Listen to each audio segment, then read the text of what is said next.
Okay, so we've considered different forms of market failure, and we've considered different ways the government can intervene and solve these market failures. But to evaluate whether government intervention is successful or not, we must also consider government failure. Okay? Government failure occurs when the cost of implementing a policy outweighs the benefits that come about from the policy itself. Okay? So basically, when the government intervenes and the costs are greater than the benefits, we have government failure. And when we have government failure, it makes the situation that was already there a lot worse. So even if we had a market failure, if there is government failure in trying to solve it, the whole situation becomes a lot worse than it was before.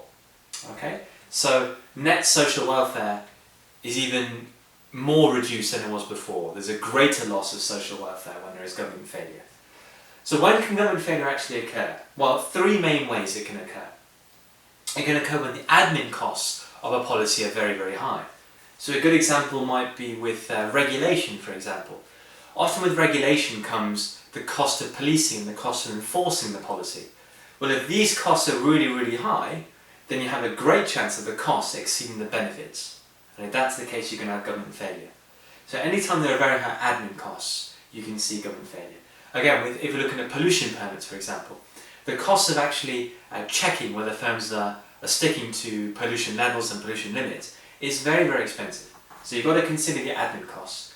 Milton Friedman argued that actually any time a government intervenes, the costs are going to be very, very high. The physical costs are going to be astronomically high.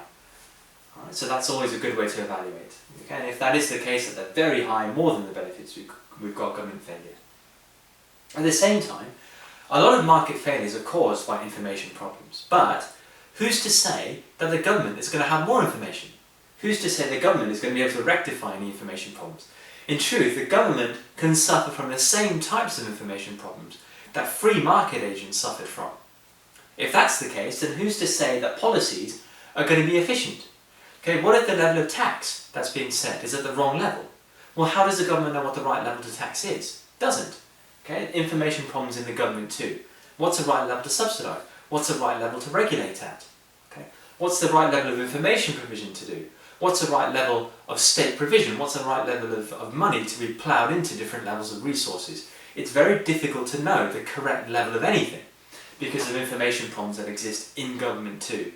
And if governments get it wrong because they have the wrong information, okay, maybe they overtax, or they over-provide resources, or they under-provide resources, whatever, compared to the social optimum. Again, we're going to have costs greater than benefits. We're going to have potentially government failure. Okay, so information problems don't just apply to consumers and to firms, they also apply to government too. Yeah?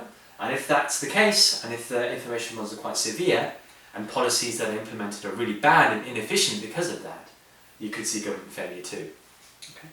You also can get government failure when there are unintended consequences of a policy. Okay? This you can see a lot in the real world. So let's look at taxing.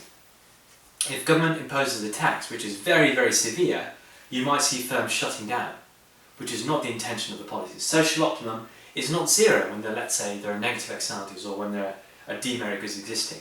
The social optimum is still a positive number. So if loads and loads of firms shut down, okay, and we end up at a social optimum level, or we end up at a level below the social optimum, well, that's not the intention.